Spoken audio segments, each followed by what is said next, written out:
Assalamualaikum warahmatullahi wabarakatuh. Tetap jalankan dzikir sir dan sirul asrar dalam hati kita. Kali ini Alek menayangkan session tanya jawab oleh Kiai Haji Mukhlason Rosyid. Karena materinya ini sangat bobot dan sangat mendidik sekali, maka anjuran saya jangan dilewatkan channel ini. Tetap kita simak supaya kita bisa paham dan kita bisa cerita pada istri, saudara, anak cucu kita. Monggo saksikan pengajian Kiai Haji Mukhlason Rosyid tanya jawab Ma'rifatullah.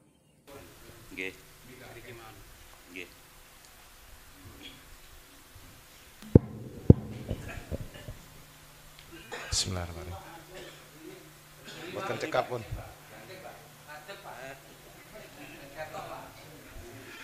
Assalamualaikum warahmatullahi wabarakatuh. Waalaikumsalam warahmatullahi wabarakatuh. Terima kasih waktu yang diberikan. Nama saya Muhammad Ali dari Tanggul Wetan, Kecamatan Tanggul. Mohon maaf Gus, dan juga kepada para audien, mungkin pertanyaan saya ini ada kaitan dengan akmal dan akhwal, tapi ada narasi yang agak panjang, ada cerita yang agak panjang supaya masuk kepada maksud pertanyaan saya. Mohon maaf kalau narasi saya agak panjang nanti ceritanya, mohon maaf sebelumnya. Kaitannya dengan akmal dan akhwal. Terima kasih. Saya akan bercerita tentang fenomena pertama, fenomena A. Suatu ketika saya didatangi oleh seorang tamu. Tamu itu datang kepada saya menawarkan sebuah kerjasama dalam bentuk investasi atau penyertaan modal dan lain sebagainya, sehingga katakan si fulan A ini bercerita bla bla bla bla bla, sehingga saya tertarik dengan apa yang disampaikan oleh si fulan itu, dengan penyertaan modal dan investasi sebesar 100 juta. Karena saya tertarik, maka saya serahkan uang 100 juta, kemudian diterima. Kesimpulannya saya hanya tertarik dengan program rencana yang disampaikan. Setelah diserahkan, diterima, berjalan 1, 2, 3 bulan, amblas uang 100 juta, tertipu. Fenomena pertama Gus. Ini fenomena pertama.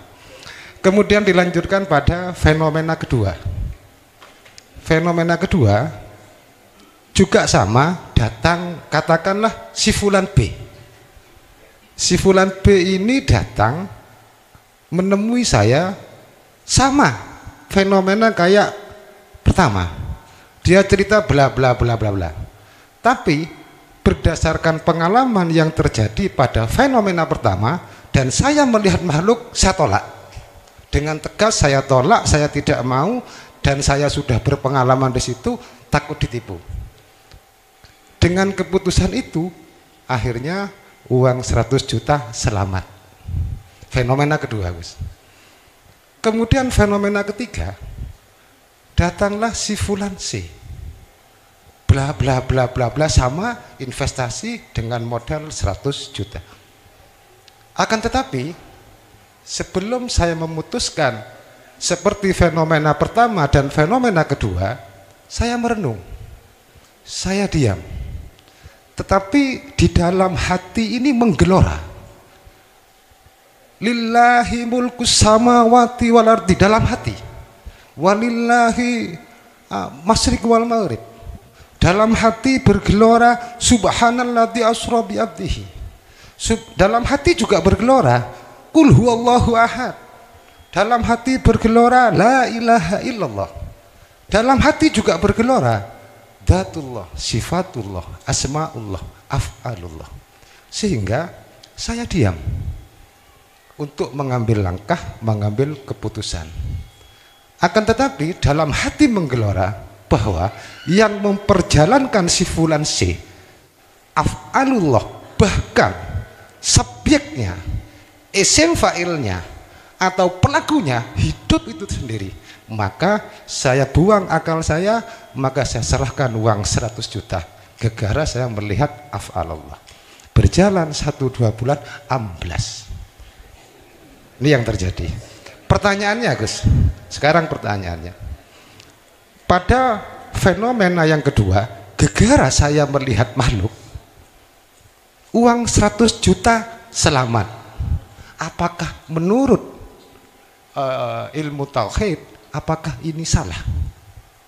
Yang fenomena ketiga, gegara saya melihat hidup, uang 100 juta amblas. Apakah ini dibenarkan menurut ilmu tauhid? Atau dua-duanya sama-sama salah? Atau sama-sama benar? Nah, ini Gus yang bisa saya sampaikan, mohon penjelasan dan kecerahannya. Sekian, terima kasih. Assalamualaikum warahmatullahi wabarakatuh. Waalaikumsalam warahmatullahi wabarakatuh. Sebelum kami jawab secara tak preteli, nah, tak preteli bahasa Indonesia apa? Terperinci. Tadi ditanyakan sudut pandang tauhid itu salah apa benar, ataukah salah satu benar dua atau salah dua benar satu. Tak jawab semuanya benar. Kalau tanyanya dari bagaimana dari pandangan tauhid, nah sekarang tak perinci.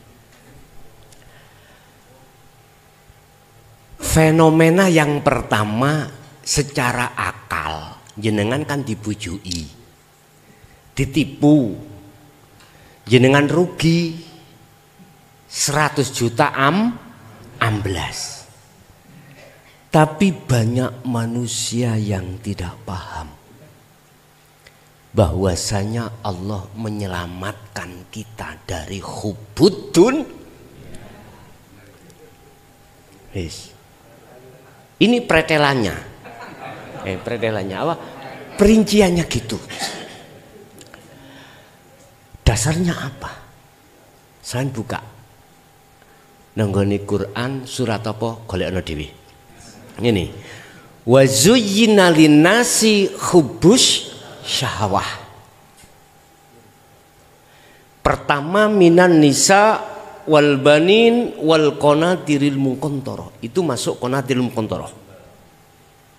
Sebetulnya kita kelangan garwa, kelangan anak, kelangan dunya brana diambil Allah dengan cara apapun Allah. Sebetulnya kita itu diselamatkan supaya ruhaniyah tegak condong terhadap makhluk tadi loh Pak, biar condong tetap pada Allah. Tapi perlu kami garis bawahi, siapapun nggak bisa condong nang Allah, manakala ruhaniyah ini belum mengikuti ajaran Rasulullah di jalur dinul haq. Titik tul.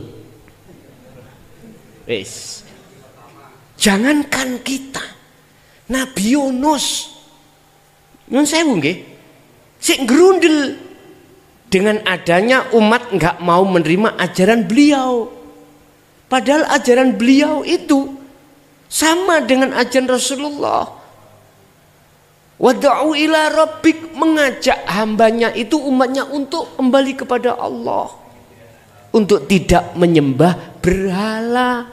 Itu sama sebetulnya itu. Oleh karena condongnya hati kita terhadap selain Allah, maka banyak di antara kita tidak sadar kalau kita diselamatkan Allah. Ngomong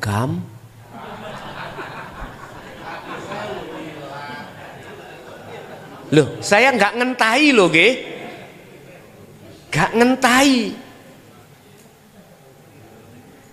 Praktek itu akan semudah kita ngomong manakala fastaqomu, sering-sering ruhaniyah bertemu Allah, sehingga ruhaniyah condongnya hanya pada Allah, baru iku gak berat Pak. Udah. Yang nomor 2, secara fenomena kedua, secara syariat akal, uang 100 juta selamat. Lah gitu nggih, selamat. Kita tetap husnudon Pak pada Allah. Husnudon. Uang 100 juta yang fenomena kedua itu tidak hilang, itu aslinya Allah memberikan fasilitas panjenengan untuk dijadikan sebagai fisabilil, berjalan di atas jalan Allah. Fenomena yang ketiga sami mawon.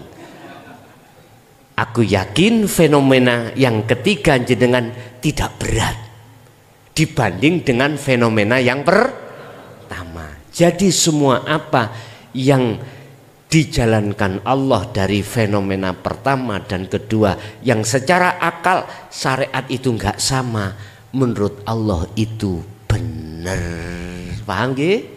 Pun nggih, ada lagi.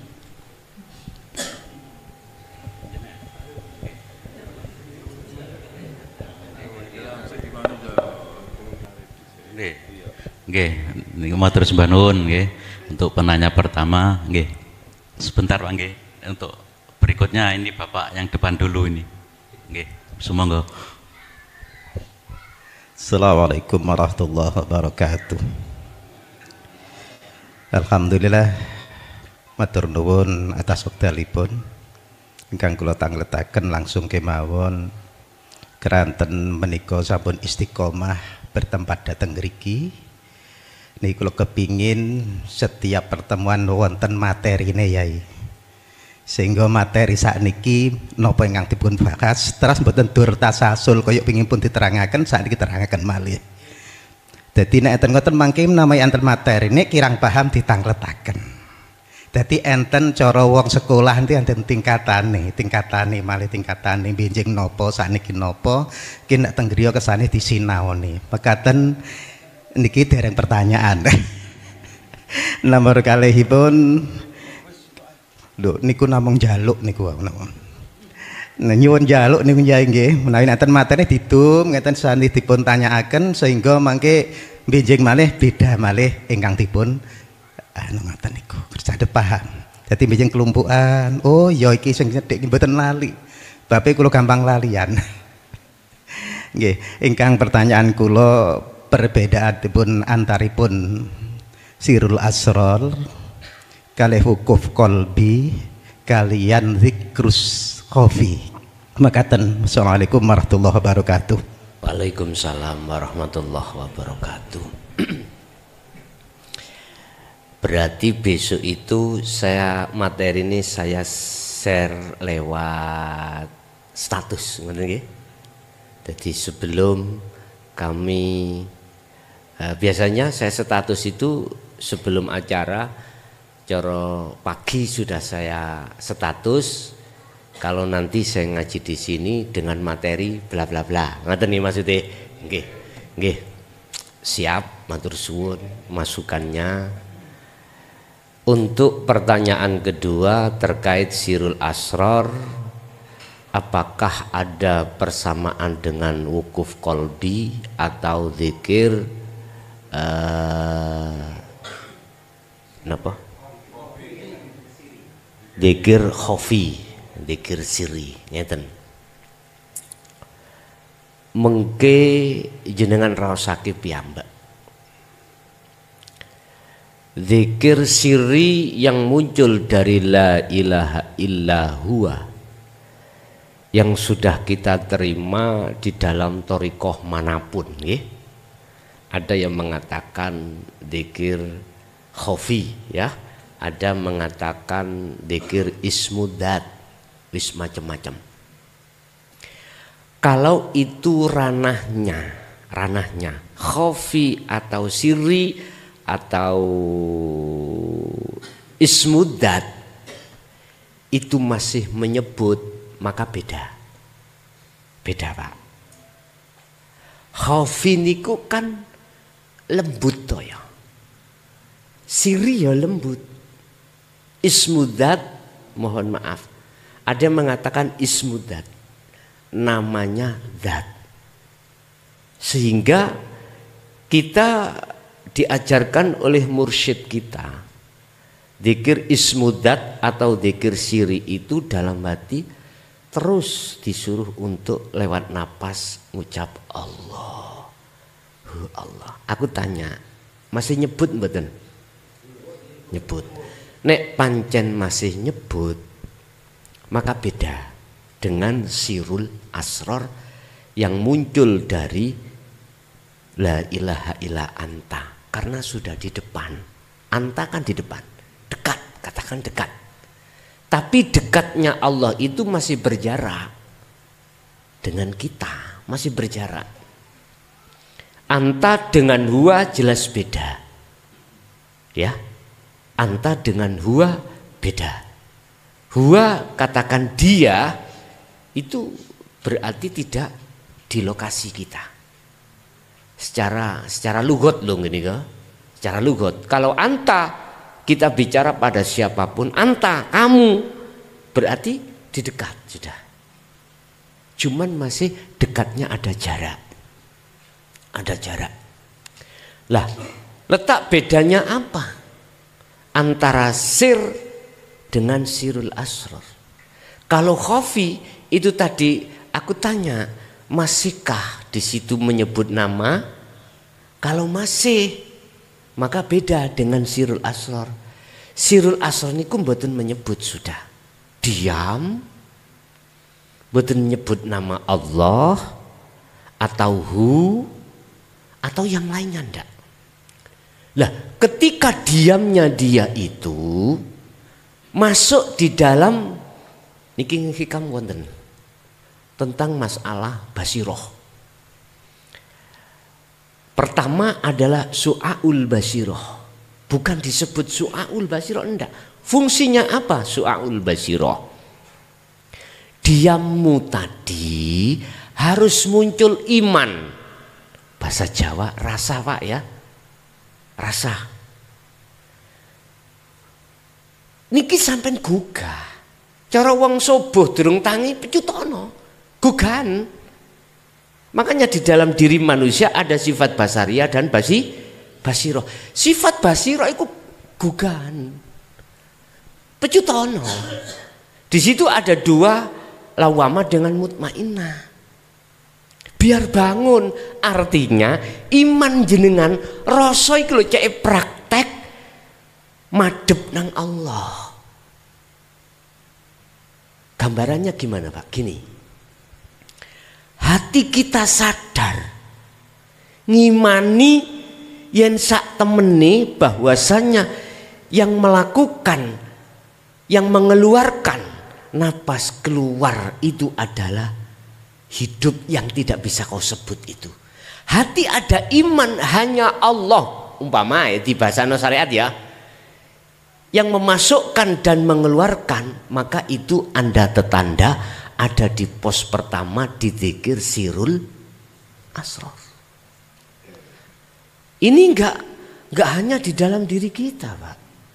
Prakteknya itu tidak hanya di dalam diri kita, melimputi napas, darah, perputaran darah, jantung, segala hal aspek di jasad kita, enggak, juga di luar kita. Makhluk pergerakan, obai makhluk ini ruhania sampean iku bisa merasakan, bisa mengimani. Inilah bahasa melihat itu di situ nanti. Bisa merasakan atau ngimani, sadar tidak ada Tuhan selain Allah yang memperjalankan.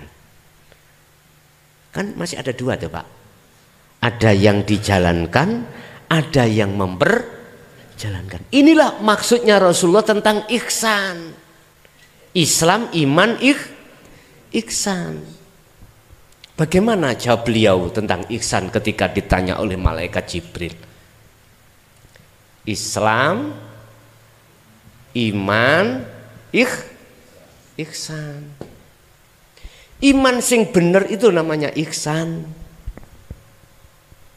Ihsan lugat bener, sokeh. Iman yang bagaimana? Yang sudah tidak ada selain Allah. Bahasa no syariat loh ya.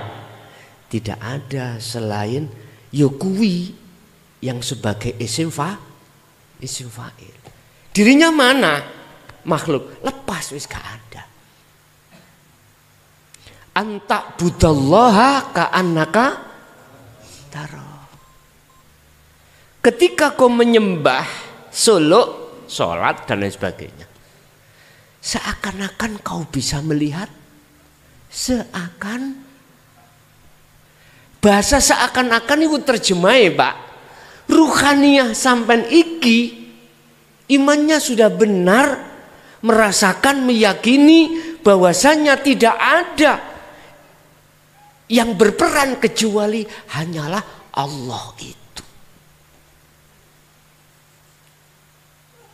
Jadi sudah tidak melihat sing ngaji iku Mr. Bell. Iman di dalam lo ya, mboten di akal, di dalam. Tapi ketahuilah, panjenengan mesti dipengaruhi oleh nafsu dalam diri jenengan untuk beriman, meyakini yang memberi tausiah itu makhluk. Ini gak apa-apa nek cara, mohon maaf, di wilayah jari kali siri rapopo. Kalau sudah di wilayah sirul asar mboten angsal.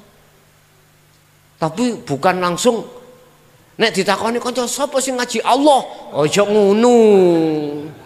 Jangan begitu. Ya tetep lakonono syariate Mr. Bell. Lah Mr. Bell olehnya bisa ngomong sebab diomongki Gusti Allah. Iku yang kedua mang nang nyurati sampean rupa iman, ngoten lho. Biar tidak menjadi kisru, paham ya? Nah, sistem wasilun kan ngoten, Pak. Beda ambek sistem Majidubun, Gus Ja'far iku Pasuruan. Asli Allah iki. Allah asli iki. Kenal, Pak? Ya Rasulullah sistemnya wasilun begitu. Jadi menjadikan syariat menjadi hakikat supaya bisa ma'rifat pada Allah. Jadi beriringan begitu. Tak tiru nang aku. Saya tiru semampu saya. Artinya bahasa sebisanya. Enggak bisa 100 ya mbuh 80 tah. Ya gitu Pak ya. Jenengan juga begitu. Biar enggak tabrakan gitu loh Pak.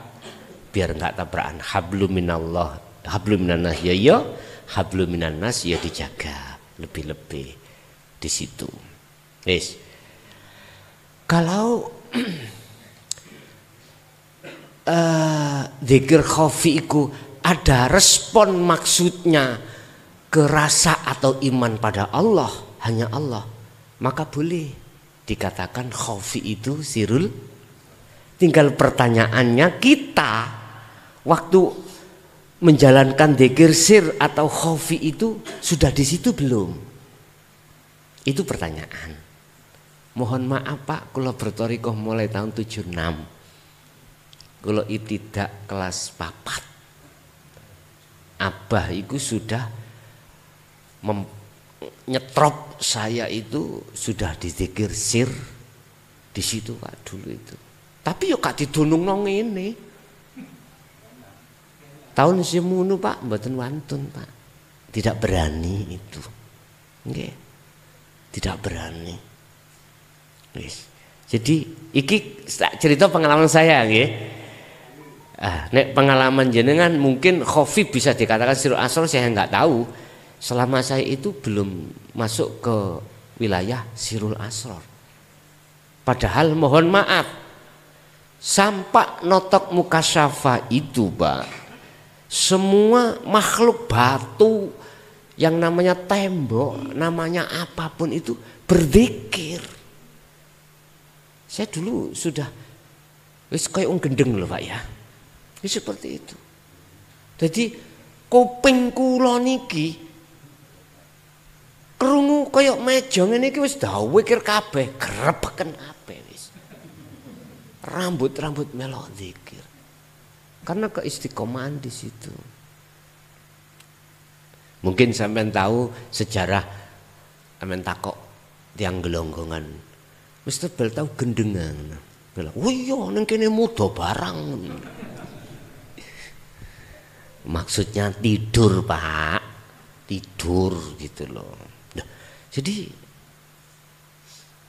miturut pengalaman saya ketika saat saya dididik tentang dzikir sir atau dzikir ismudzat atau dzikir khafi, niku masih nyebut saya belum mengenal sirul asrar. Tapi umpama pendidikan para mursyid sekarang sudah masuk ke ranah iman atau su'aul basyiroh, saya nggak tahu loh Pak. Mudah-mudahan maksud saya itu di situ, sehingga ketika kita dzikir sir lewat napas masuk Allah disertai ruhaniyah itu sadar diri yang melakukan semuanya itu adalah Allah.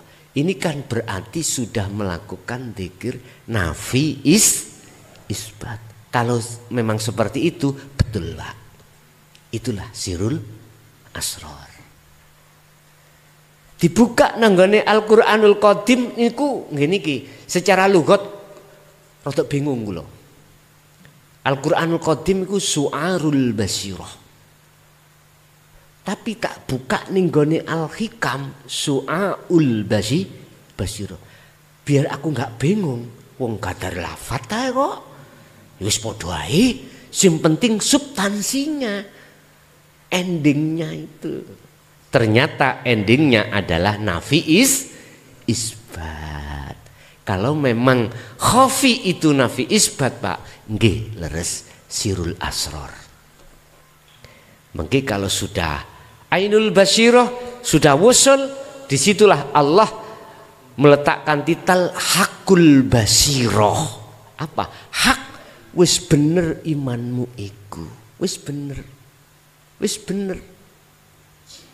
Kan kalau kau tidak bisa melihat Allah, fa ilam takun taro, nek apabila kau tidak bisa melihat Allah, maka kau harus merasakan kalau kau selalu dilihat. Niki berarti ada di pos pertama, masih ada dua, ada yang melihat dan ada yang dilihat. Lanjutkan Pak, terus menerus itu zikirnya, sampailah nanti Allah meletakkan panjenengan di ainul basirah, ketemu wis makrifat. Kalau makrifat tarkibnya kan gini Pak, amal arifuna la yarawna li anfusihim sayan. Apapun yang keluar dari dirinya makhluk arif tadi atau yang di luar dirinya itu sudah tidak muncul makhluknya. Bal yusahiduna annal fa'il huwallahu ta'ala, justru tajalli beliau. Lah ini Pak yang dimaksud arif itu di situ. Bapak Ibu hadirin, akhirnya muncullah, itulah yang dimaksud fana'u dzikri, muncul dari la ilaha illa ana, aku, tapi bukan aku makhluk loh Pak nggih. Oh makhluk wis gak ono kok, tak pun fana toh. Berarti yang dawuh sinten? Allah. Jenengan ae ndelok makhluke boleh nuduh aku ngaku-ngaku Allah. Lah ngoten nggih. Iki benang merahnya itu ada di situ sebetulnya itu. Nggih. Wonten melih ada lagi? Monggo. Nggih, matur sembah nuwun. Niku wau saking Bapak sinten? Oh Pak Imam nggih, saking Kebon Sari Celak mriki nggih. Itu penanya yang kedua. Terus penanya berikutnya ini kayaknya dari Kerangkongan nggih. Ustadz Mas Huri nggih, menika mikir teng belakang wonten pun. Monggo disilakan.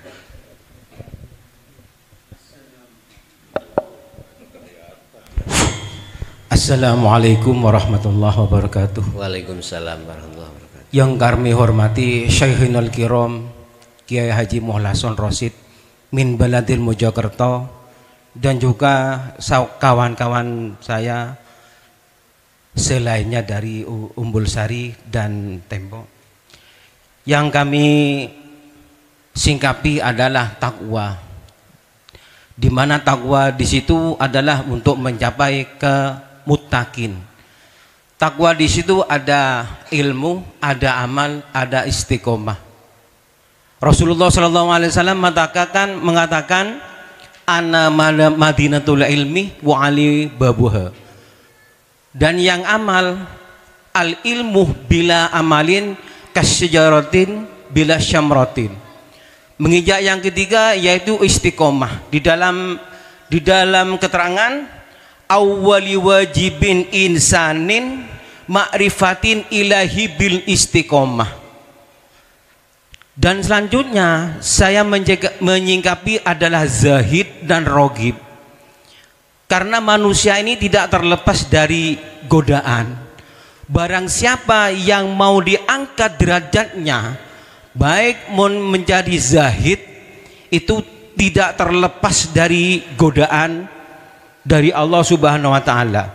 Di dalam keterangan malam yarda bighadha illah walam yasbir alal bala falyadlubu rabbas siwai falyahruj minas sama. Lah, kalau orang melanggar keterangan ini, jawabannya narol lati wa quduhan nasyu wal hijarah uiddatil kafirin. Lah, bagaimana caranya kita tidak terjerumus, tidak terjebak dari narol lati wa quduhan nasyu wal hijarah uiddatil kafirin untuk menuju zahid itu sendiri, Gus. Nomor 2, saya pernah melaksanakan rogib. Rogib itu kan istilahnya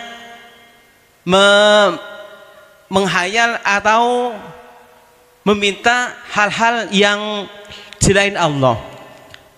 Saya pernah di dalam perjalanan itu ada kiai punya burung walet. Saya tanya, kiai kok sampean kok banyak burung waletnya? Sampean kalau pengen burung walet, sampean mengamalkan dalam surat Al-Ankabut. Di dalam surat di sana, alam yaro ila thairi musahharatin fi jawi sama'i ma yamsikuna illallah inna fi dzalika laayatil liqaumin yu'minun.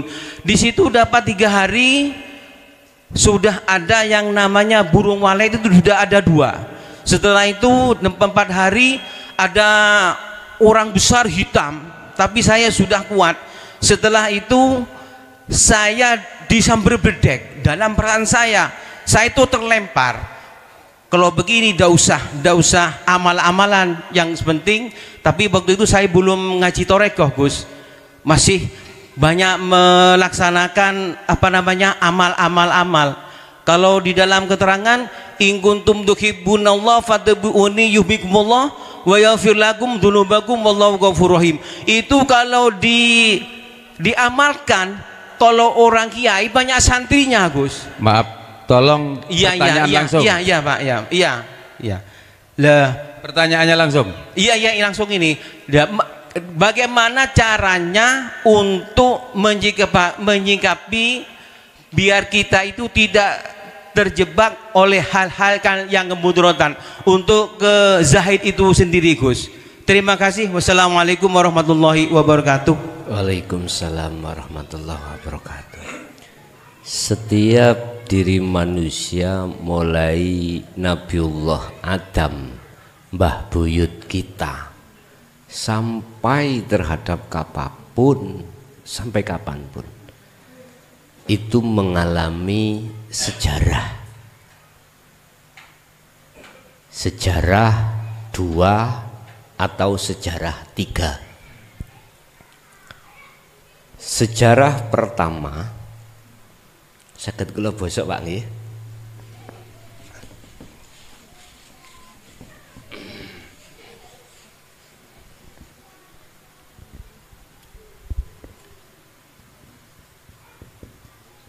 Fitrah, kotor, fitrah. Ini konteksnya ruhaniyah bukan jasmaniyah. Kapan wilayah kita fitrah? Ketika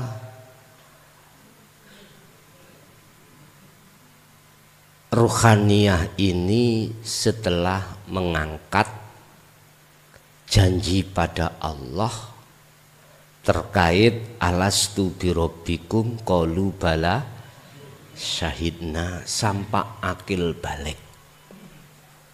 Sampai akil balik dikatakan fitrah, ruhaniyah kita belum berpacaran dengan perkara-perkara selain Allah. Wis fitrah. Hal ini mengikuti sejarah Mbah Buyut Adam ketika saat di surga. Allah sudah berpesan, Adam, kau mau terus berdomisili di surga? Injih. Selama-lamanya kau bermukim di situ, silakan. Apa kemauanmu itu enggak usah soro-soro. Pasti aku datangkan.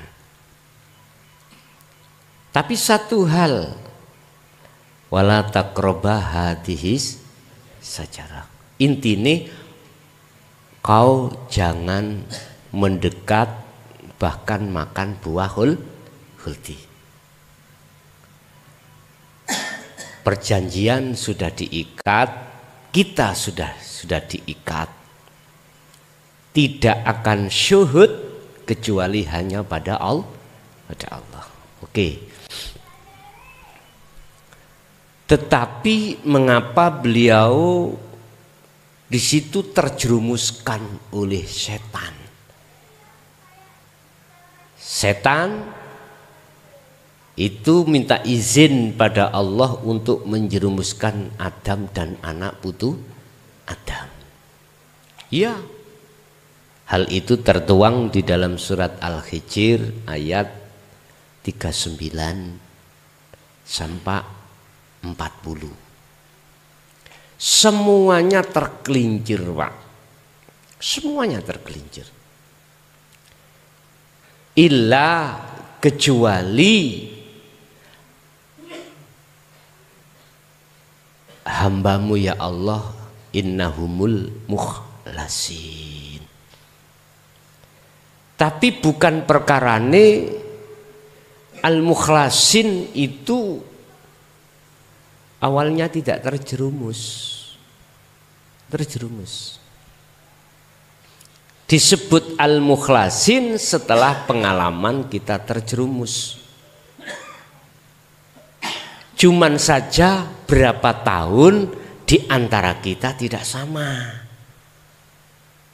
Tetapi kita mengikuti proses sejarah apa rohaniyah Nabiullah Adam alami. Akil balik mulai, Pak, rohaniyah kita itu bersyuhud, berkasih mesra dengan selain Allah. Kita nggak usah khilaf terkait berapa tahun, nggak usah. Yang penting sebelum matahari muncul dari barat, jenengan kembali fitrah lagi. Artinya ruhaniyah ini bisa kembali lagi ke Allah. Fatalaqqa Adam, kamu pingin kembali lagi ke negeri asalmu to. Injih. Fatalaqqa Adamu mirrabbihi kalimatin fataba alaihi. Nabi Adam akan bisa kembali kepada Allah kalau Nabi Adam mau menerima kalimat. Apa ini kalimat? Ini bahasa kita kalimat adalah takwa. yang muncul dari dinul haq. Setelah beliau menerima takwa, menerima kalimat fataba, maka Allah nerima tobat alaihi ngatasi Nabi kesalahan Nabi Adam, yaitu makan buah khuldi. Al-mukhlasin akhirnya. Kita juga begitu. Mana yang disebut kalimat takwa itu yang bersumber prosesnya dari dinul haq, kita amalkan dengan istiqomah, akhirnya bisa sampai kembali pada Allah. Nah, pertanyaannya itu tadi proses Pak ya, proses. Pertanyaannya, bagaimana kita mensiasati biar tidak ruhaniyah itu terjebak di dalam rayuan gombali nafsu. Nah, itulah. Nyun sewu. Inilah salah satu pesan Rasulullah sebelum beliau itu wafat. Para sahabat didhawuhi, kita habis pulang jihad kecil, besok umatku itu ngalami jihad besar, perang ngelawan hawa niki. Dari pertanyaan Bapak tadi, siapapun kita tidak akan pernah bisa, Pak. Nggak pernah bisa, kecuali panjenengan sudah masuk di dalam musyahadah. Makom ada 3. Muhadharah, mukasyafah, musyahadah.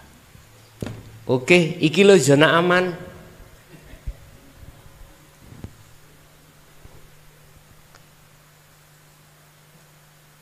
Tetapi musyahadah itu yo ada di mukasyafah ya muhadharah.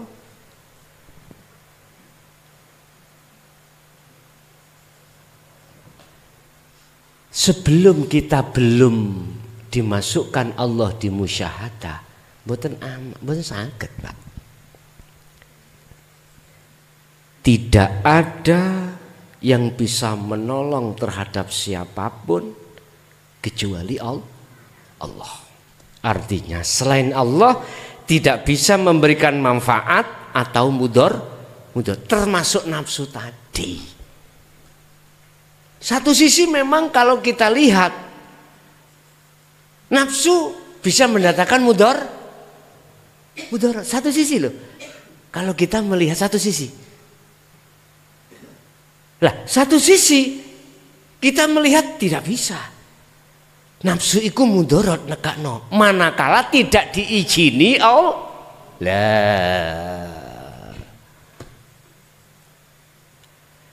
Berarti mudorot yang ditimbulkan oleh nafsu itu bukan mutlak. Bukan. Yang mutlak itu pada Allah. Tapi pertanyaannya, mengapa Allah ngizini nafsu nekakno mudorot terhadap si A, si B kok enggak? Al-mukhlasin kok enggak? Selain mukhlasin kok enggak? Apa? Ada apa ini?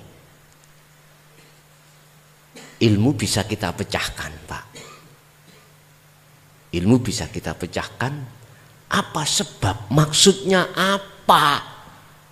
Allah itu satu sisi memberikan petunjuk terhadap yang dikehendaki, satu sisi malah memberikan penyesatan terhadap si hamba.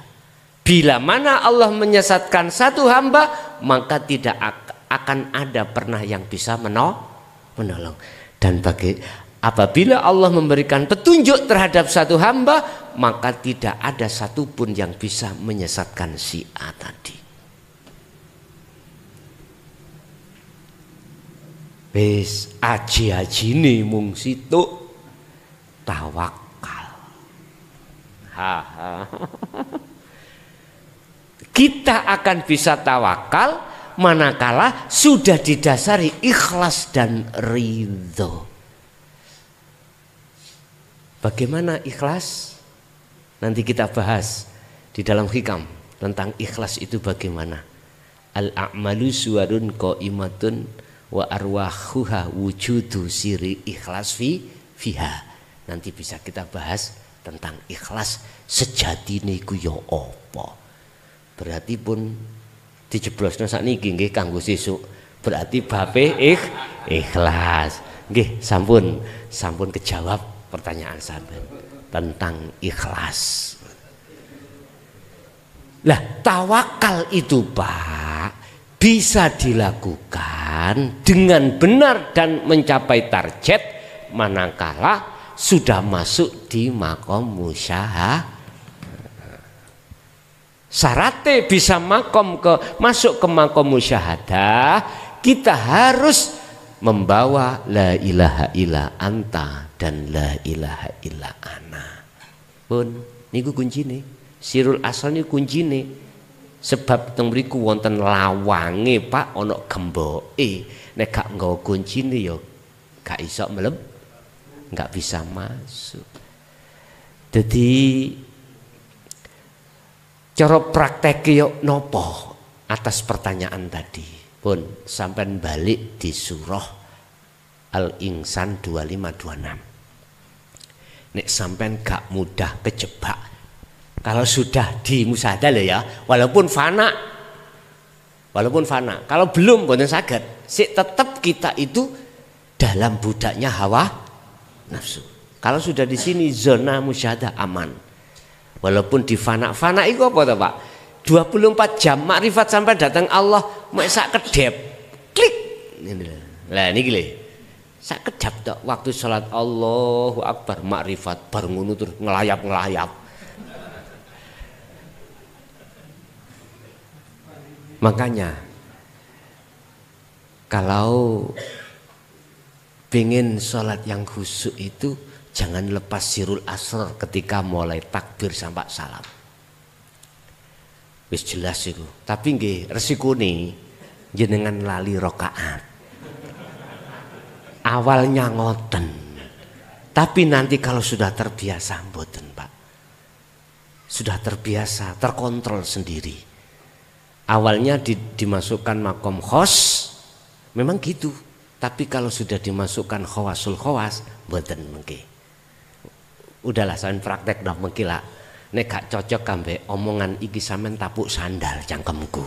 Lah penak to ya. Jadi surat Al-Insan 2526 itu yang dipraktekkan Rasulullah. Pagi sampai sore, bahkan malam sampai pagi. Beliau itu selalu berzikir. Durung-durung wis ngomong abot. Ya boleh gak kelakon. Dulu awal-awal kita bilang berat, ya berat temenan Pak. Tapi kalau kita terus-menerus berat menjadi ringan terbiasa Pak. Jadi nggak bisa hati sampean putus sih nggak bisa. Kalau sudah terbiasa mboten bisa. Lah piye Pak arepe putus ya napa? Lah wong sampean mlaku sak mlaku, jalan sak jalan, lihat sak lihat, melihat daun, melihat tahu berzikir semuanya ya. Hati sampean ya jelas diingatkan lewat warid iku. Wis ta Pak gak iso. Tidak bisa putus. Akhirnya berat asalnya menjadi ringan. Begitulah Pak ya. Nggih, ada lagi? Nggih, matur nuwun. Sabar Pak nggih. Sabar saestu pangapunten. Nggih, untuk penanya yang keempat ini kesempatan untuk ibu-ibu. Mangke kembali ke bapak-bapak malih nggih. Kersane ganti suasana. Nggih, untuk ibu-ibu monggo disilahkan, mungkin ada yang ditanyakan.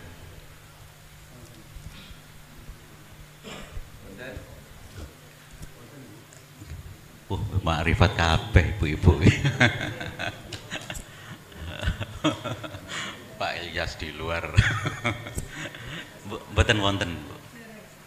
Oh, dereng. Mboten usah pekewo nata basa nggih. Guson niku penak, mboten enten salah. Pripun? Mboten enten. Oh, nggih. Nggih, matur sembah nuwun. Nggih.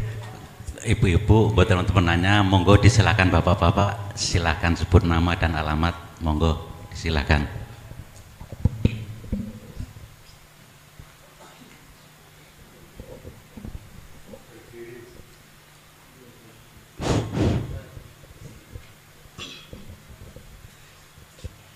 Assalamualaikum warahmatullahi wabarakatuh. Waalaikumsalam warahmatullahi wabarakatuh. Alhamdulillah kula diparingi wedal.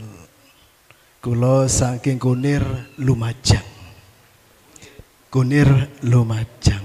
Sing kula tangletaken anu Gus masalah syahadat niku lho Gus.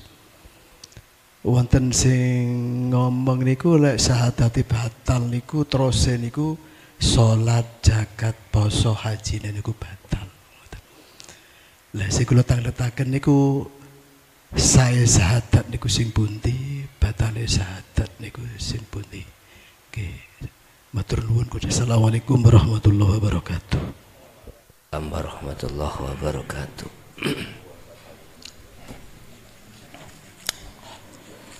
Arti kata syahadat.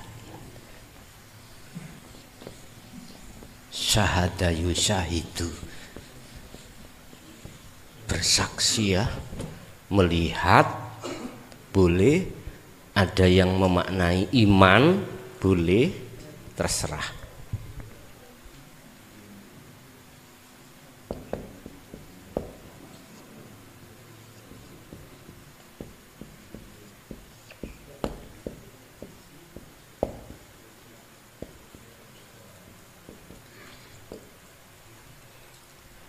Oke, kita bahas masalah syahadat. Saya terangkan secara syariat dulu. Saya bersaksi sesungguhnya tidak ada Tuhan yang wajib disembah kecuali Allah. Oke. Dalam hukum syariah, urusan tahu dan tidak tahu siapa si Allah gak dibahas. Sing penting percaya. Langan tadi. Urusan syahadatku itu benar atau tidak benar di mata Allah tidak pernah kita bahas. Yang penting saya sudah mengucapkan 2 kalimat syahadat, itu yo ada hujahnya ya. Sudah dikatakan muslim, langaten nggih, dikatakan Islam agamane. Diterangkan di situ, ketika Anda bersyahadat masuk Islam, kesalahanmu yang gak kena dihitung, gak bisa dihitung, pada saat itu diampuni Allah Subhanahu. La'alla shawab, mudah-mudahan nggih. Loh, nggih toh? Lah gak salah toh, walaupun kita tidak tahu diampuni atau cuman keterangannya di situ diampuni semua dosanya. Bahasa saya la'alla shawab, mudah-mudahan benar. Wis. Wa asyhadu anna Muhammadar Rasulullah, dan saya bersaksi bahwasanya Muhammad ibnu Abdillah maksudnya itu adalah utusan Allah. La nabiyya ba'da, tidak ada nabi setelah beliau. Langaten nggih. Pun iki cara syariat, sing penting jenengan iman percaya Nabi Muhammad itu Rasul utusan Allah yang terakhir. Habis ngoten ora ono, tidak ada. Wis iki syariate seperti itu. Urusan ini benar atau tidak di mata Allah nggak pernah kita itu bahas. Wis pokoke, lah ngoten nggih. Kalau sudah bersyahadat, maka disitulah kita kegolong orang Islam, agamane wonge jenenge muslim. Maka disitulah kita ada istilah rukun-rukun Islam. Setelah kita bersyahadat, wajib kita sholat. Sebagai bentuk iman kita tadi hanya pada Allah. Jadi kita melakukan sholat itu bentuk iman, praktek iman kita pada Allah ketika bersyahadat tadi. Wis. Sekarang pengalaman dalam sholat jenengan. Apakah ketika sholat itu sudah masuk pada target Al-Quran? Yang mana Al-Quran itu selalu memakai koma. Wajib khusyuk, kedah khusyuk. Apakah seperti itu? Tak jawab. Kula jawab dewe. Masalahnya kula syahadat dewe mang. Aku waktu sholat yo gak iso Aku lupa ya, bukan sampean. Ruhaniyahku iku masih ingat pada istriku, pada anakku, pada kerja aku, pada apapun. Ruhaniyah, saya katakan ruhaniyah. Ruhaniyah. Tidak bisa dikatakan khusyuk, enggak bisa saya. Dengan dalil dulu pada saat Rasulullah menyuruh para sahabat untuk sholat khusyuk yang bisa tak kasih serban hijau. Sekalipun Sayyidina Ali sebagai babul ulum, ya enggak iso. Tapi hadis itu pun sampean simpulno wong para sahabat ya gak iso apalagi kita. Jangan begitu. Jangan kau kerdilkan iman para umat, jangan. Kalau boleh saya mengambil kesimpulan hadis itu, itulah sholat manakala syahadat kita secara hakikat belum mengerti. Nah, artinya sholat kalau kita masih ala sholawah belum wassolatil wusta, ya gak bisa konitin. Gitu loh maksudnya. Siapapun kita ngalimo kaya apa kita mboten saged, Pak. Tidak bisa. Ya aku contoh awakku dhewe, Pak. Aku mau nyontohno wong liya. Saya sendiri enggak bisa. Isih kalingan bojo, ae bojo iki mang engko bengi teko ngaji engko njaluk taga. Wis suwe gak ngono. Ngono pisan gak iso suwe. Wis mikir-mikir tutuk endi-endi Pak. Allah ya Karim. Pertanyaannya, ketika kita sholat terus ruhaniyah kita tidak khudur pada Allah, apakah itu salah? Sampeyan jawab dewi. Sampeyan jawab dewi. Krono aku iki sik ana kelas sarengat. Ya. Sik mengenal la ilaha illallah saja. Mboten salah, sing penting aku ngelakoni. Walaupun saya melakukan itu masih dikategorikan karena pengen di delok maratuwaku cek dipek mantu. Gak apa-apa ngimami. Lah ngoten ta? Mungguh pandangan menungso. Dan atau salat saya itu masih minta peweh sangka Allah berupa pahala utawa surga didono neraka, ya gak apa-apa monggo aku. Masalahnya salatku ya ngono kadien dari dulu seperti itu. Jadi saya salat itu supaya saya dimasukkan surga. Wis. Kelas saya. Nek kelas sampean boten. Lillahi ta'ala. Lah gitu toh Pak. Ditutup lillahi ta'ala karena Allah, artinya sudah masuk di dalam sirul asal jenengan. Aku bergerak rokok nek gak dirokokno karena Allah ya gak iso rokok. Ruhaniyah sampean selalu sadar, melihat, bermusyahadah, bersaksi, meyakini hanya karena hidup itu yang menggerakkan aku. Jenengan itu Pak. Akhirnya sholat sampean bisa masuk dalam target surat Al-Baqarah ayat 238. Hafidhu ala sholawah wassolatil wusta wa qumu lillahi qanitin. Atau surat Al-Mu'minun tadi 1 dan 2 tadi. Kula mboten. Kula salat kula sik krana liyane. Padahal ning hikam Ibnu Athaillah menjawab kilahuma madmumun. Salat muson sing karena disawang maratuwa dan atau salatmu itu karena njaluk peweh aku surga pahala madmumun. Sik dipaidu Allah. Dipaidu itu bahasa Indonesianya Pak?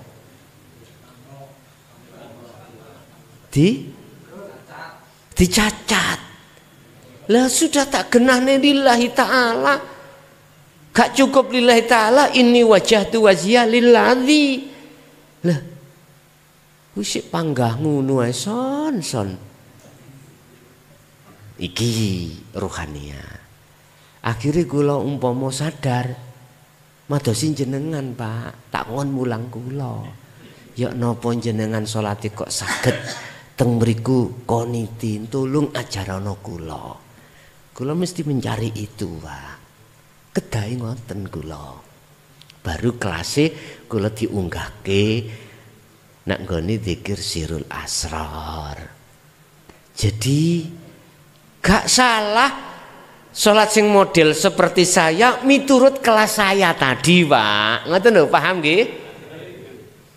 Tapi nek disikapi dari sisi jenengan, ya sholat kula ya padha mbek rohib tadi.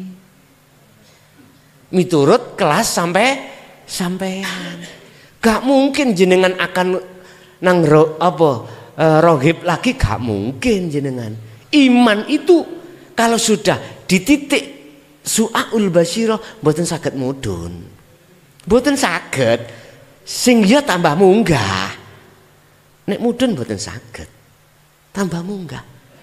Apapun ancaman, apapun apa namanya? Dipasroh-pasroh ngene iku lho, diancam-ancam. Sampeyan enggak akan pernah takut dengan hal itu. Iman sampean mesti tambah munggah. Seperti itu. Ngene imanku Pak. Mudhun terus. Kate munggah, mudhun. Jenenge kula niki ahli rohib. Jenengan ahli zahid. Kula mboten saged munggah. Kula saged munggah, kula kudu dempet jenengan. Kudu belajar ngangsu kaweruh dateng jenengan tak dadekno guru akhirat kula. Senajan jenengan gak iso maca Quran, kula harus merguru nang jenengan niki. Wis, terus bagaimana miturut hakikat syahadat berikutnya? Pun iki sebagai dasar iman Pak. Ketahuilah asyhadu itu adalah pekerjaannya ruh, bukan jasad. Ruh. Aku bersaksi, iku sing ngomong bukan jasad. Ruh. Lah, jasad ngomong iku sumber teko ruh, ngoten lho. Ruh iku minangka raja, jasad minangka prajurit. Prajurit ngalor sebab sing ngongkon raja. Ngoten lho asline, kedahe ngoten. Artinya ketika ruh itu mengucapkan asyhadu, saya bersaksi, nyatane ruh ngomong, jasad wujude ngomong asyhadu. Kepada siapa? Di sini ada nafi, Pak. Iki isbat. Artinya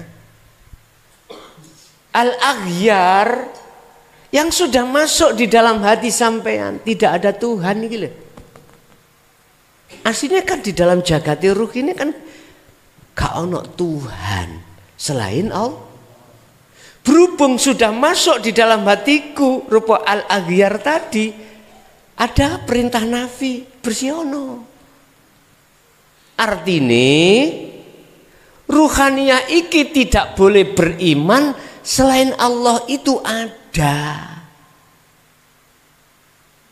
Selain Allah itu hidup, nggak boleh.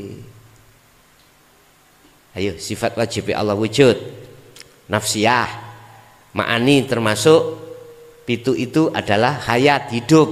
Jadi sifat wajib Allah. Lawane hidup Adam, lawane wujud Adam, lawannya mohalnya hayat adalah maut, mati. Berarti mati dari sifat wajib mah. Nah, kudu diberseni. Kalau Anda sudah membersih, ashadumu ini tidak menghadap terhadap selain Allah dalam konteks iman, tapi langsung pada makanya isbat tetapkan.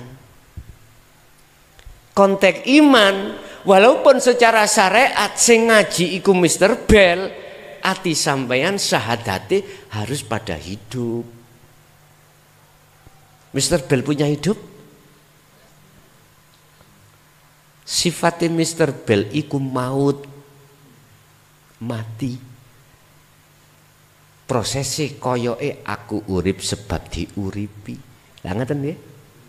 Berarti pemutlakan hidup itu pada siapa? Allah. Ya niki nek wis ngertos man arafa nafsah faqad arafa rabbah.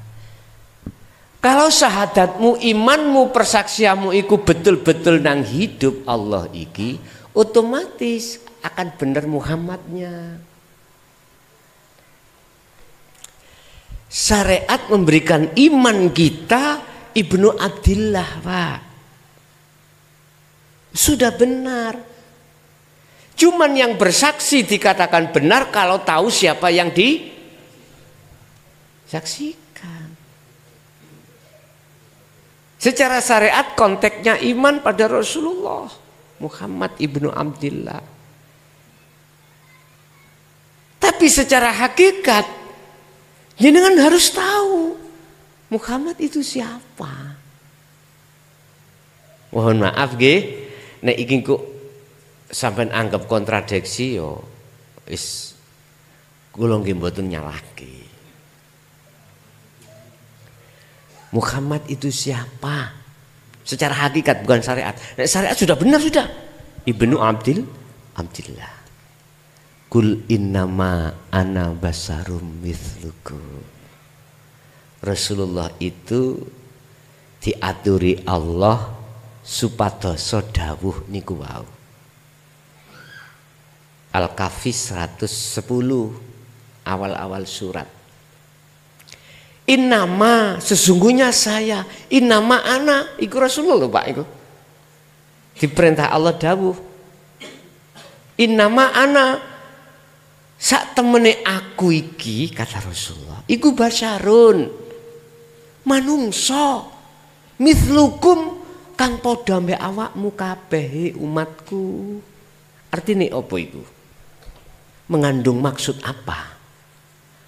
Rasulullah itu enggak pernah Pak nyuruh umatnya pada saat itu untuk menyembah beliau, enggak pernah. Memuji beliau tidak pernah.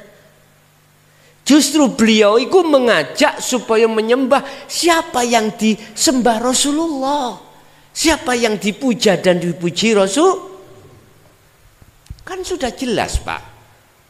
Alhamdulillah iku lillahi kagungane. Jelas tak? Ini pendidikan Rasulullah loh ya.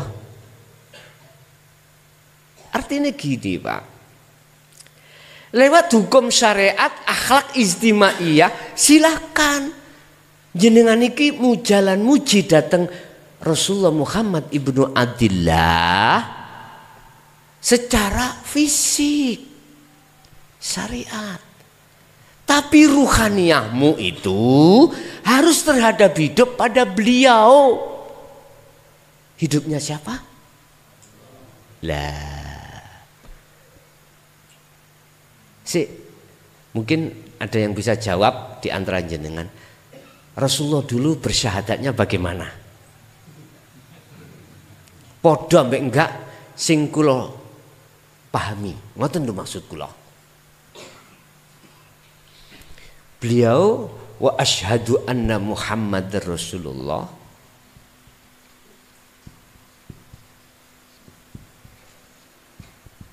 atau wa asyhadu ana. Ada yang tahu?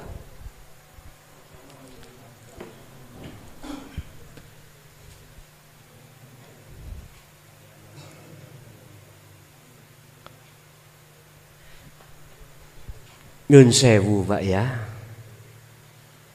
Saya ngelurusno persaksian jenengan terkait syahadataini ini. Supaya yang menyaksikan tahu sebetulnya siapa yang yang konteksnya iman. Lewat surat tadi Rasulullah mengatakan bashar, lah makhluk toh Pak ya. Rasulullah makhluk napa khalik? Makhluk nggih, makhluk. Ibnu Abdillah. Terus aku tanya, jenengan kali kula makhluk napa khalik? Makhluk. Sepakat nggih? Oke. Kalau jenengan sepakat imannya itu kita adalah makhluk, maka pantaslah secara hakikat Anda saya sebut sebagai Muhammad. Entah laki, entah perempuan. Dan itu didukung kalimat berikutnya iku Rasulullah. Apa? Utusan Allah. Sekarang jenengan sholat kalau nggak diutus Allah bisa sholat sendiri? Herogo, ayo. Jenengan datang ke sini kalau tidak digerakkan Allah bisa datang sendiri? Nggak bisa Pak. Makhluk jenengan iku lho sing kula maksud Muhammad. Sumbere dugi roh. Wujude roh jasad jenengan iki beraktivitas. Itulah Muhammad. Berarti jenengan yakin olehnya Anda ini bisa ngadeg rukuk sujud lungguh, iman yakin olehnya bisa melakukan itu karena dilakoki Gusti Allah. Inilah persaksian Anda yang benar miturut pandangan hukum hakikat. Karena disitulah letaknya sirul asrar di situ. Di su'aul basira. Tapi ojo mandek. Masih kurang sempurna. Lanjutkan ke ainul basirah sehingga menjadi syahadat ini tunggal. Yang menyaksikan dan yang disaksikan itu satu pelaku. Inilah makrifat. Sing delok sang yang didelok itu satu pelaku. Yang melihat yang wujud itu hanyalah yang wujud. Allah sendiri. Untuk mencapai tingkatan di situ Syekh Ibnu Athaillah dawuh birriyadati wal adhkar. Riyadhah jenengan kudu ditekuni, al adhkar zikirnya terus ditekuni. Itu syaratnya. Jadi miturut pandangan hakikat dikatakan syahadat yang benar antara yang bersaksi dan yang disaksikan itu tahu. Maka sholat Anda aku yakin akan bisa mencapai target Al-Baqarah, surat Al-Baqarah 238 tadi. Bisanya target di situ sesuai dengan surat Al-Baqarah 238, Anda terlebih dulu harus masuk pada surat Al-Baqarah 208. Apa 208? Sempurnakanlah Islammu. Gak mung jasate sakroe ya Islam, agamane Muslim, pelakune udhulu fisilmi kafa. Islammu sudah sempurna, kemakrifat niku kesempurnaan Islam, maka Anda akan bisa menghindari dari ajakan nafsu. Wala tattabi'u khutuwatis. Janganlah kau mengikuti ajaran ajak-ajakannya setan. Bisa Anda untuk tidak mengikuti kalau sudah sempurna. Ditegaskan sifati setan, innahu lakum aduwum, sak temene setan lakum kedue sira kabeh iku aduwun mungsuh mubinun kang pertelo. Lho iki lho sing dimaksud Kanjeng Nabi tentang merangi hawa nafsu yang disebut mujahadatun nafsi. Itu Pak nggih syahadat wau ya. Jadi lihat pandangan dari mana. Kalau pandangan secara syariat, ya asyhadu alla ilaha illallah wa asyhadu anna Muhammadar Rasulullah. Walaupun kita tidak tahu Allah, tidak tahu Muhammad, gak menangi, ya wis dikatakan sah, sah. Qabiltu nikahaha wa tazwija sah, sah. Langsung tubruk, langsung sah. Gara-gara qabiltu. Lah ngoten nggih. Karena kalau nggak ada qabiltu gak sah. Nyuwun sewu, Pak. Nikah itu kan tetemu toh. Ngapunten. Nek bahasane wong hakikat nikah niku tetemunya terhadap Allah pada diri seorang wanita. Nek durung niki kejem lho, ngapunten ya. Tapi nek jenengan ya sah-sah sajalah ngono.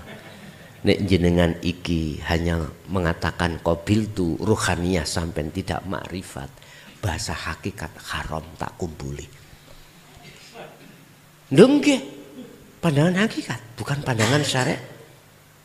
Sehingga kita melakukan hubungan intim mesti dasarnya dugi nafsu. Nggih. Tapi beliau-beliau sing ahli syuhud mboten ngoten, Pak. Jadi bertemu Allah di dalam diri seorang wanita. Akhirnya ketika ngumpuli mengke ya musyahadah, Pak. Ngoten ta. Wis iki hukume wong ahli syuhud niki nggih ya. Lah kula sing dulu dereng ngoten ya napa sakniki? Ya ini kau secara hakikat. Lah gak gitu ta, Pak. Dengan otomatis wis apa? Jenengan ajenge ngelampahi rohaniyah sudah iya semuanya karena Allah. Mangkane apa di dalam ajaran Islam di syariat iku hadis Rasulullah kuwi nek arep ngumpuli bojomu maca minimal bismillah. Lah ngoten enggak? Ben iblis yo gak melok ngewangi. Kaya roh iblis.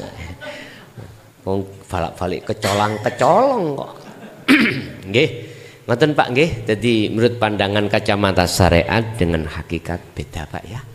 Jadi artinya beda secara fisik dan secara rohani. Memang benar nek syahadat gak benar, salate bagaimana bisa benar? Kalau syahadatnya sudah benar, persaksiannya, salatnya pasti benar. Begitulah sehingga masuk dalam keterangan besok itu yang dinilai Allah pertama adalah nilai mutu salat.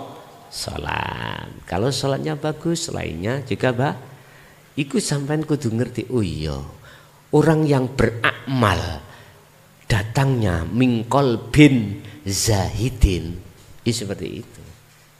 Lainnya juga pasti benar, Pak. Mangane gak karena luwe, gak karena kepingin, mangane karena Allah. Nggih. Sampun, monggo lajeng dilanjut. Satu, nggih. Matur sembah nuwun nggih. dari Bapak yang dari Lumajang puas nggih. Bapak Ibu hadirin ingkang kula hormati, ini waktu tinggal 10 menit nggih. Ngapunten nggih. Mungkin satu penanya saja nggih. Nggih, singkat nggih. Mungkin dari Bapak dari Jember atau dari jenengan nggih. Nggih. Monggo.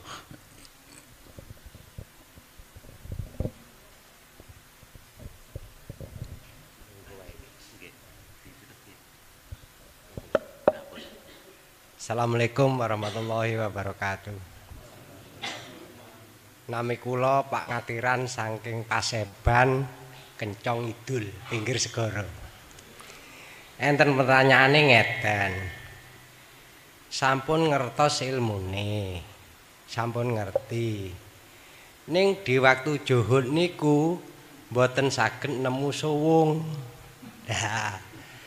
Napa juhud niku polahe dilakoni secara umum, napa kedah melakukan secara khusus?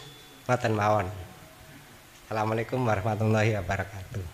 Waalaikumsalam warahmatullahi wabarakatuh. Miturut surat Al-Insan 2526 diisyarohkan bukrata wa asila, itu umum. Dikatakan umum, jasad ini masih bersinggungan dengan urusan dunia, tapi ruhaniyah harus suwung sangka dene rohib tadi. Di situ kan ada Allah toh Pak. Ada Allah. Kita harus berkholwat.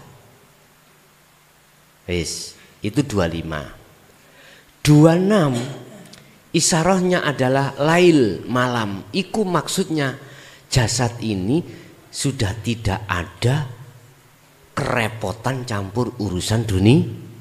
Contoh sholat, kan sudah tinggalkan semua urusan dunia toh ya. Atau malam, atau sampai pokoknya jasad sudah nggak ada urusan dengan urusan makhluk. Entah siang entah malam. Itu harus dipergunakan, cuman di situ ada kunci. Kok gak suwung-suwung piye? Sebabe taline nafsu sing paling lembut belum dilepas. Endi sing paling lembut? Sak lembut-lembute taline nafsu iku. Kula king Mojokerto mriki.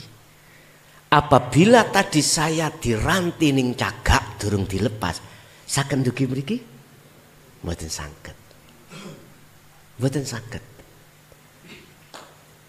Itu nanti juga ada jawaban bagaimana cara melepas, dan itu ada keterangan di hikam niku mungkin tentang masalah rantai-rantai.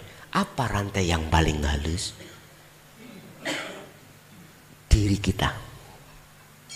Keakuan kita yang merasa kholwat. Itu harus dilepas.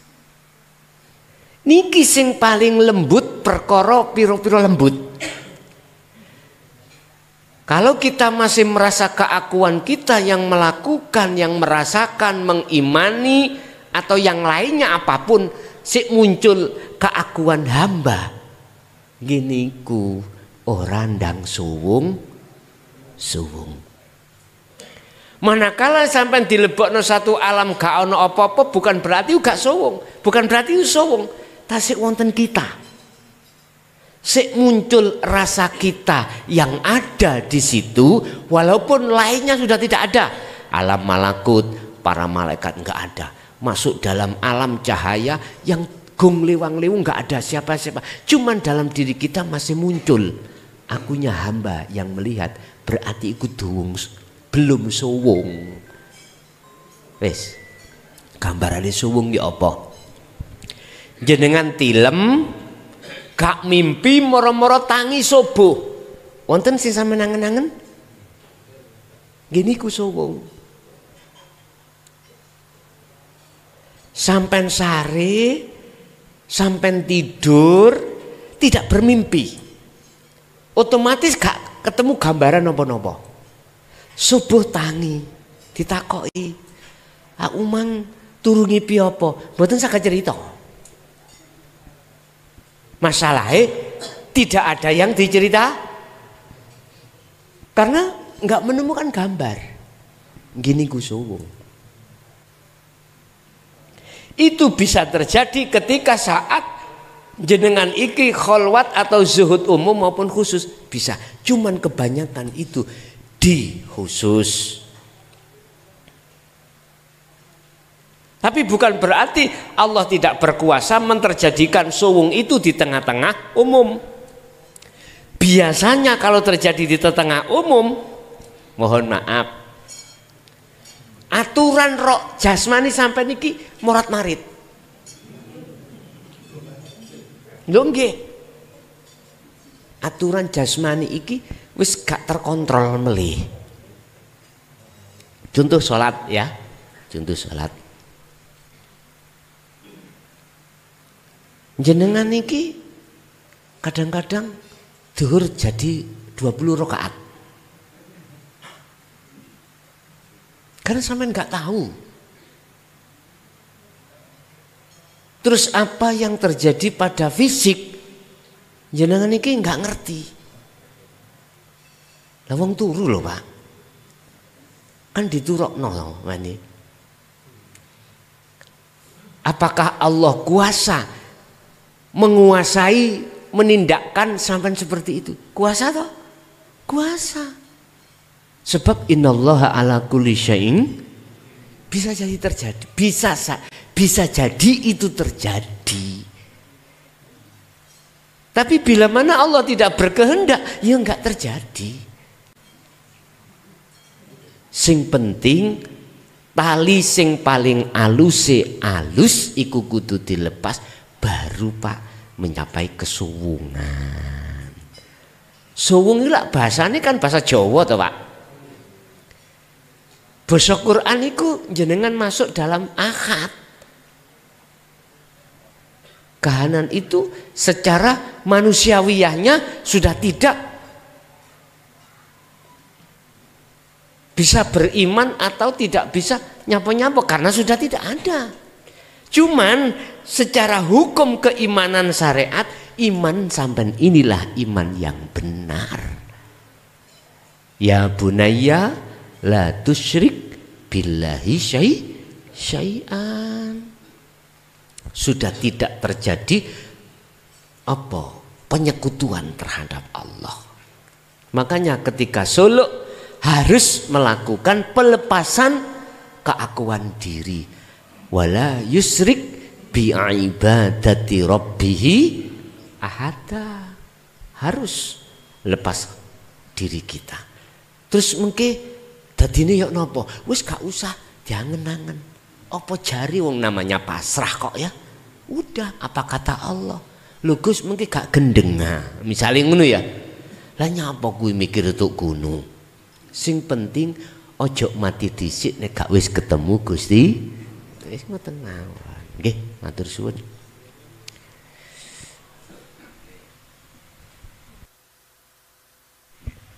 Nggih. Matur sembah nuwun Bapak saking Paseban nggih, anggota baru Pak nggih. Nggih, njeng ben hadir malih nggih. Bapak Ibu hadirin hadirat ingkang dihormati hormatan, karena keterbatasan waktu acara tanya jawab bisa diakhiri nggih. Pangapunten untuk panjenengan yang mungkin belum mendapat kesempatan untuk bertanya, bisa hadir lagi di kesempatan yang akan datang untuk menanyakan sesuatu nggih.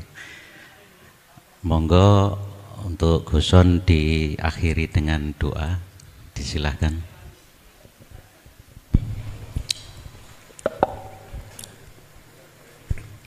Ila hadratin Nabil Mustafa Rasulullah sallallahu alaihi wasallam wa ila jami'i man dzukira lahumul Fatihah.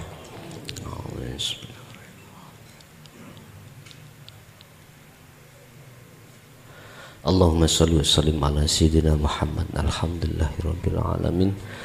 Allahumma sallimna wal muslimin min afatid dunya wa adzabil akhirah. Wa ila auladina wa azwajina wa dzurriyyatina wa ahli baitina. Ya Fatahu ya Alim, iftah lana bi futuhil arifin wa ilaihim nawwir qulubana wa ilaihim binuri hidayatika ya Allah wa binuri ma'rifatika ya arhamar rahimin. Rabbana atina min ladunka rahmah wa hayyi lana min amrina rasyada.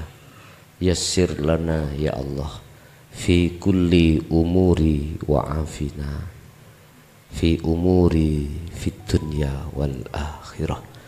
Rabbana atina fid dunya hasanah wa fil akhirati hasanah wa qina adzabannar. Wa sallallahu ala sayyidina Muhammad. Alhamdulillahirabbil alamin. Al-Fatihah.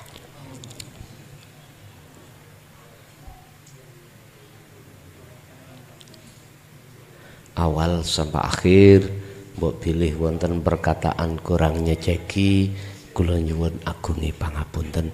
Akhirul kalam. Assalamualaikum warahmatullahi wabarakatuh.